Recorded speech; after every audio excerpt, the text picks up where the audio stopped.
chairman of our community garden called Trinity Gardens. And there's a group of us here that are going to be enjoying your support this afternoon. Sharon's over here. Welcome. And that's Keith, our garden manager. Hello. And then we have a few others that will be around and about. So we're all here. So let's get started. I'm going to move along a little faster, but basically, Stephen, have they received this yet? Yes, I posted online 2 days ago, and they all have passing around copies of it today. So they all have. So because there's not time for you to learn and write all of us and do all of this, I went ahead and made a suggestion. I did best I could parts 1 through 5, and then what I did is I put the slide presentation together to visually give you the answers and understand what my responses are 1 through 5, and also questions 6 through 9 will also be touched on here and there and during the afternoon. There's 2 handouts on your chair. One is a 2-sided statement that was written recently to review the mission statements of the church and funding and new developments and the leadership. So there's a lot of information there. And then the other handout is what Keith developed we have a monthly meeting for our garden committee of 10 people. And those people, by the way, are from both the community at large, as both Keith and Sharon, and a few of the members, such as myself, are also part of the church congregation and doing this as a volunteer project. So this is what Keith puts together every month to help us understand what he's doing as garden manager in terms of planting, harvesting, and with volunteers. And then we've added in water use, because we are very definitely paying very close attention to our water use and trying to put it back. In fact, I think Adam reported at our last meeting for the last 6-month period of use this year, it's 1/3 less water than the same period of 6 months for the previous year. That's pretty substantial considering we've added an orchard and got our greenhouse fully up and running. So we're pretty excited. So Judy, is this a good time for you to tell what the main things you did to achieve that remarkable increase in efficiency? Well, Keith is right here. The 3 things that I know we did is that we used a lot of mulch and did it in several interesting ways that really made a difference. We used to have rows with furrows and with a strip of irrigation down the top of each row in the communal growing grounds. Now we have wider raised areas with more than one, probably 2 strips of irrigation. 2 to 3, irrigation down, and between the raised rows we have filled up with mulch, so that we're building soil, we're maintaining moisture, we're adding biodiversity, we're doing many wonderful things with that mulch in that way. Of course, we're also mulching our orchard everywhere, our whole big field everywhere. This year, instead of planting out grass, which we had done the previous 2 years in one of our big fields, that becomes a multi-use field throughout the year, we mulched it, period, no grass. We did end up planting some clover and gave it a small amount of water to kind of improve the soil, but that was it. What do you use to mulch? Well, we get mulch from several sources. We have some tree care folks in town that deliver piles of stuff that we avoid certain things like eucalyptus and palm, but and then we've also had some deliveries from the county solid waste department. We get some interesting things in that stuff. We tend to not use that in the vegetable grow. We use that more in the field areas or around the trees. Is that correct? Absolutely. Okay. So we also have garden education sessions and information to all our plot users about what to do to curtail any excessive use of water and to cut back. And we monitor that pretty carefully. We have a system and we see a leak. We contact them immediately and we make sure that their timers are operational. You want to add to that, Keith? I think you covered most of what we've been doing, yeah. Yeah. Absolutely. It's a huge issue. Obviously, we're on the same meter system as the church, we do not have an ag designation on our meter. We also have a meter that shows us how much water we are using of the church water. So we pay the church for the amount of water that we use. And yeah, it's a lot. But someday, if we have more, if we end up being able to plant up to at least 2 acres worth, right now we aren't quite there, then we might apply for an ag meter, and that's an expense, but it might be something worthwhile. We're just kind of watching the whole route scene here and trying to deal with it best we can. So, is that okay? I know that's down later on your lap, but so we're going to go ahead here with this. So, we're going to see what it was when we started. It was a field, and those little black dots were big PVC pipes that they used to put 2x4s in to build a structure to house a Christmas tree lot, because they have a fundraiser every year. And so that was our field. It had been unused for over 40 years. First thing was to do to get approved, the idea through the church council with a task force. 4 people thought that having a community garden would be a really great idea, and for some very good reasons of growing food to serve the community. So once that was approved, we cleared the land and cleaned it up and had a groundbreaking ceremony. That's the back of Janet Wolffair, one of our supervisors, and like some of you, David will recognize Oscar Carmona there. And then we went ahead with a very careful infrastructure that we are very fortunate. One of the 4 task force people is Adam Graham, our project manager, and he has a construction and landscape company license. And it's called Arroyo Seco. And so he really laid forth an amazing plan for the garden. And you can see that there's hardware cloth there. It's 4 feet long, it goes 2 feet down the ground, 2 feet up. And that's to deter gophers from coming in and rabbits from hopping through. And that goes around the entire fenced portion of Trinity Gardens. Trinity Gardens has other portions you'll see in just a minute, but the fenced area where the rented or leased or plot users have their 200 square foot areas are within the fenced area. Next time, I would dig it deeper and put 3 or 4 feet of hardware cloth, because we have some very industrious gophers that have gotten into the garden. Not a lot, but we have. So we have a really great gopher trapping system we've been learning about.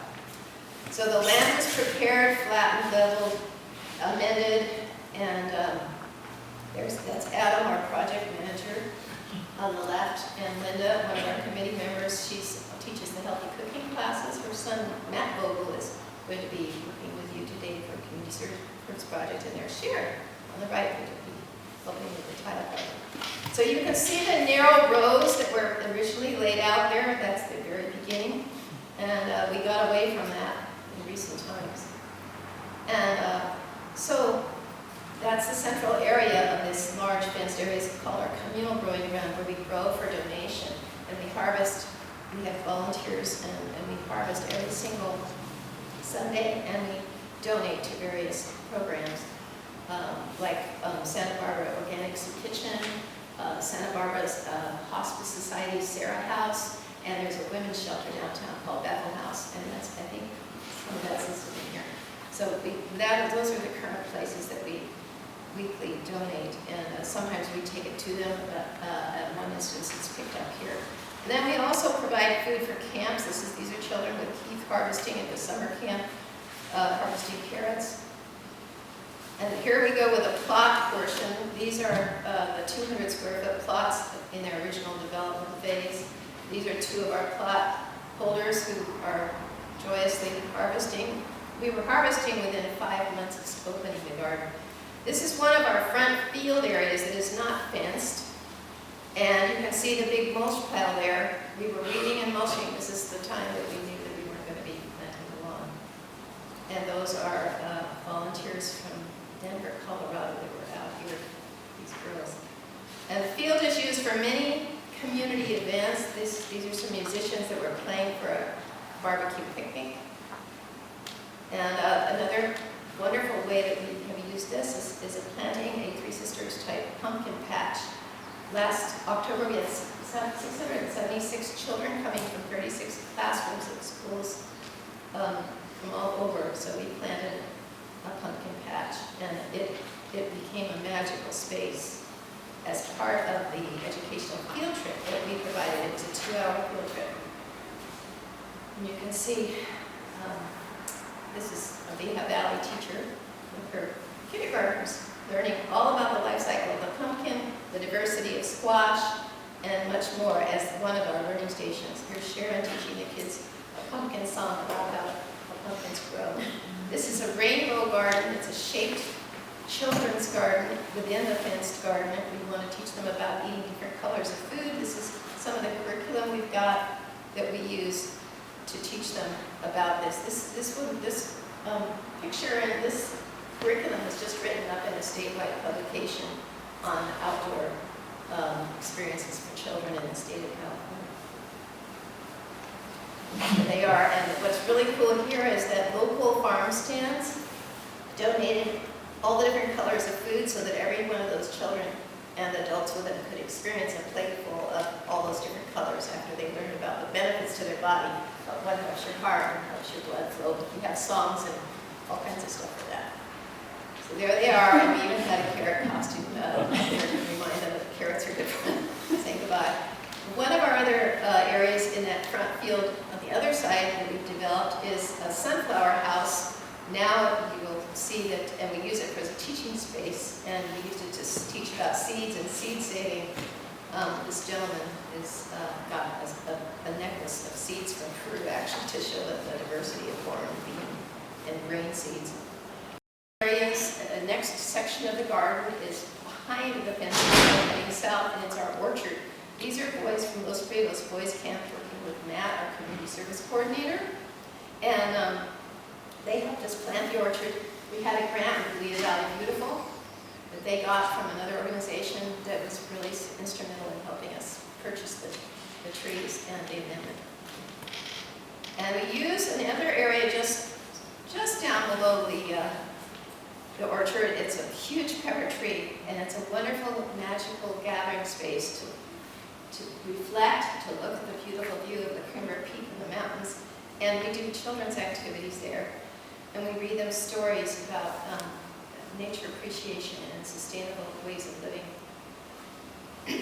And then around the corner, we have now added a retaining wall and retaining bays that you'll see where we continue to expand the orchard.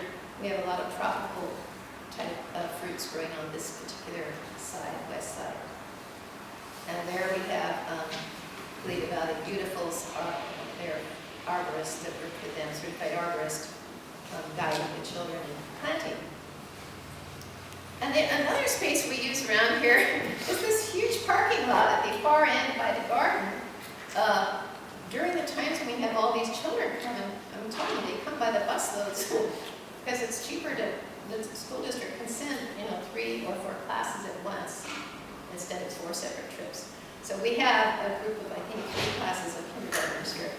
And so we welcome them, and we welcome the harvest time of year with a harvest song and dance around the harvest. And it's a really beautiful way to work as a group. Then we break them into small groups to learn about seed saving, about pumpkins, and about nature and nutrition.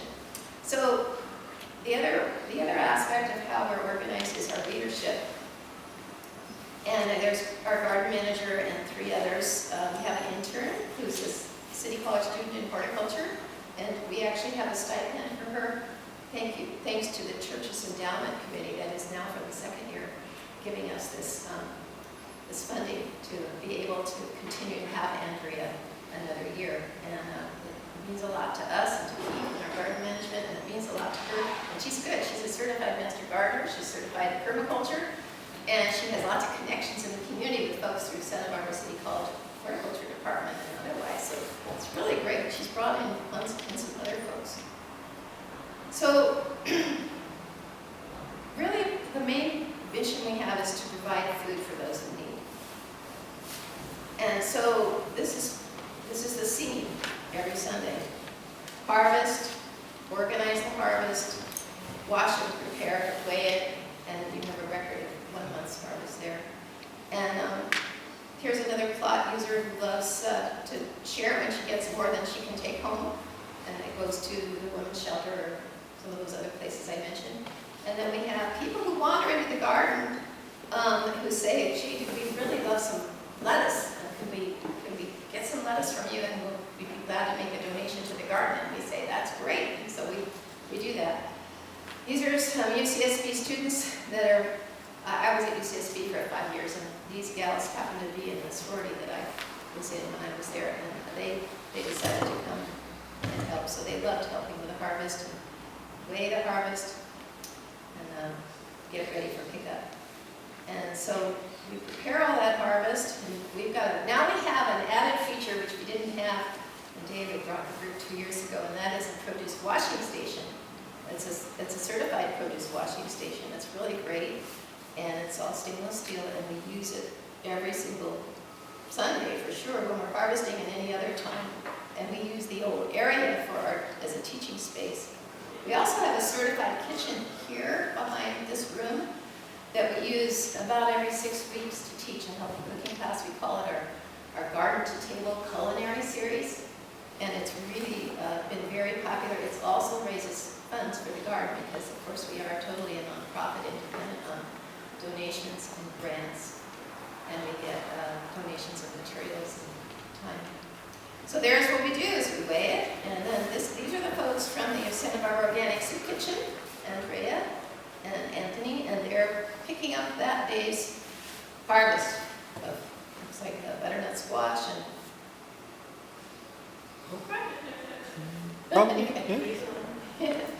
basil, lots of basil. And they provide food for the community in lots of venues. Veterans Association building is their main staging point for that. But they also, on occasion, have brought food here for our events, which is what this picture shows.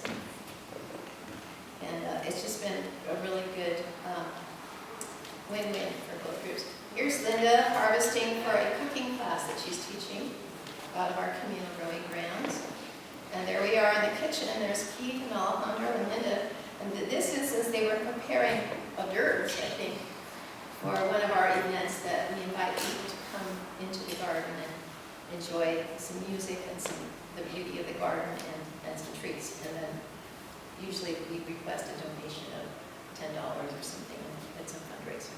But this is the certified kitchen. It's right behind this room, and it's wonderful to have use of that space. And people love it. They love UCSB too. And so this is our last one of our evening in the garden programs. We're having another one on June 13th, where we're actually serving a whole meal in the garden to the limit of 30 people. And we've had other people in the community participate, like this gal had developed her own company, and she came and had desserts in one corner of the garden for people. We had another bread and olive oil at different stations in the garden. It was a Taste of Santa Barbara experience. And then we've also connected with other community gardens, which is really cool. Steve works out of a garden called The Farm up here. It is at the Santa Barbara Community Church, where they have a large number of acreage.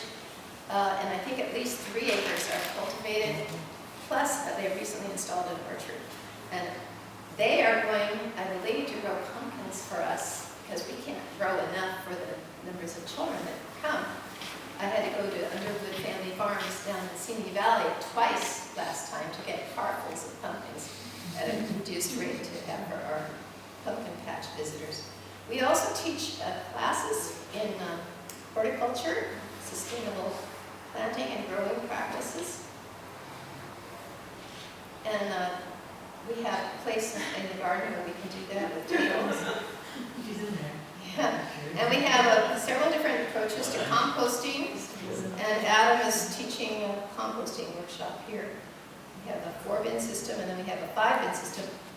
There's a lot of food that gets added to the 5-bin system, from Food from the Heart, which is based here at this site right here. Every Monday, Tuesday, and Wednesday, there's a buzz of people in the kitchen with a chef, and we're there in this room, and they service a good 100 or more families. It's truly amazing, and it's really good food. So we get all their food prep waste, and we we have like 100 to 200 pounds a week from them. And so here we got kids tasting in the garden, so we grow produce also for those children's healthy snacks. And another outreach that we do is with seeds, and some of you will be helping with this today. We have an amazing opportunity ongoing with a company that happens to be based in Santa Barbara that is a seed germination testing company. And I was connected to them a few years ago through La Huerta Santa Barbara Mission Community Garden, because the owner of that company is a volunteer there, and she said, the garden here could get some seeds. So and one thing led to another, and now we are getting all the seeds and dispersing them to many schools, many community gardens. A suitcase of 24 or so pounds went to another country because a woman was going there to live for a year and was going to be helping that community become more sustainable. And we don't get the GMO seeds, we don't get the treated seeds, we're giving them good seeds. They might be some hybridized seeds, there might be some newer varieties, but they're good seeds. And so it's really exciting. It's kind of daunting when you see how many we have to try to get them all organized and distributed. So that's what's happening here. And then some of the high school kids that came, we use these little French fry bags for putting quantities for individual giving in the seeds, and we put labels on them to seal and close. It's really great. We also have plant sales, as you can see here behind the wheat that's growing, by our greenhouse, and in the plant sales, which are a fundraiser for our garden, we also give away seeds.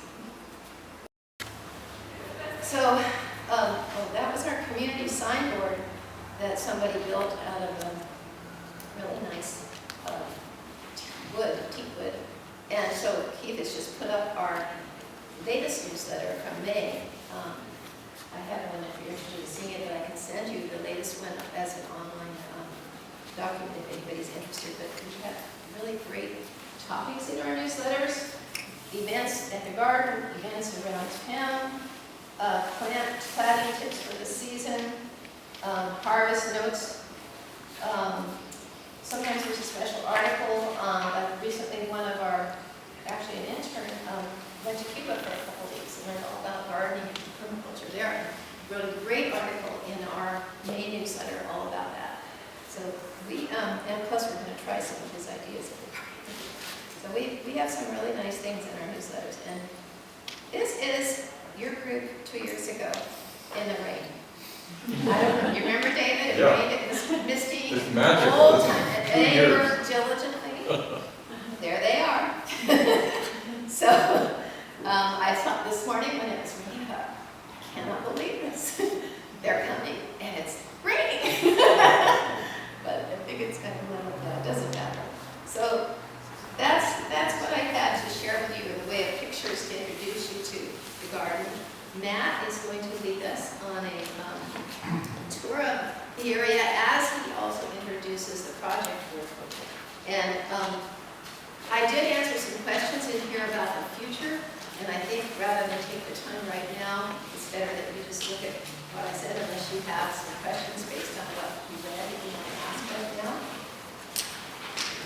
Location, we have a really beautiful location, but our soil was not that great. And we can get some pretty strong winds in this region coming across the garden area, knocking a few sunflowers, I don't know, whatever other damage. The crops that have grown, you have a list that Keith has every month. You can see what we grow. What are we doing in terms of water? We're also paying attention to which crops we grow. Some people are water than others, and some do better with less water of the same type of food, but different varieties. So we're paying attention to what we grow as well as how we grow for water saving. Pests and diseases, we've had plenty of gophers, especially in the field areas in the orchard. I can show you a gopher trap that we've learned about, like. And we've had some rats, yes. We had the Wildlife Pest Control Service guy, Steve, he's adopted us. Wanting to help us out, we pay him a small amount, and we've had to deal with rats. They ate a lot of our corn, maybe a little watermelon or tomatoes. But we haven't had a lot of problems lately because I think we've done a good job with this service. We had the rota bugs, but right now it's not a big issue. We are on top of it as best we can. The whole area has been inundated with that problem. And of course we have aphids. He was telling me he was letting the ladybugs do their thing and helping us control aphids, and so actually right now we don't have a large aphid infestation. Anything else you want to add about diseases or pests? I mean, we do get a fair share of mildew, Mildew? so we're treating that. So Yeah, looking, you'll see some of the sunflowers are totally coated up. Yeah. And we've mentioned a little bit about the soil. One thing we've started doing is testing. One of our interns from City College, who's been volunteering, has been doing some soil testing and finding that we're depleted in nitrogen in some of our soil areas. Anything else about soil? we started out with pretty poor soil, so it's been an ongoing process to really try to infuse it with more organic matter. Yeah, we bring in and add a lot of organic matter. I'm hoping that we'll be building a large worm composting station in the near future. I have a design for it and a volunteer to do that, and some good funding for it. We just have to agree on it as a committee. We don't add non-organic stuff to our soil. It is an organic product. And we really don't have erosion problems per se. I think we control it with how we plant the hillside and building retaining bays and using mulch. You'll get a chance to see that when we walk around. So I don't think we really have any flooding problems per se. I think there is one end of the garden that isn't as level as the rest, and water migrates down. It's where your plot is, Sharon, you call this problem. It's not really a serious problem. Anybody have a question? I was just wondering, how do you treat the mildew? If I can catch it early enough, I just remove the leaves so it's not going to spread. And then if not, do like a light baking soda solution on there to change the pH. So we have, if any of you are interested, I can send David the documents to pass on to you, but we have policies and we have a contract for plot users. We don't call them plot renters, they're called plot users because of our nonprofit status and how we don't have a business, so we call them plot users instead of plot renters. And we have our logo, you can see here. And that was fun to build that at the beginning. We have our own beautiful stationery. When we get donations, we have a form that we use for tax exempt status designation. And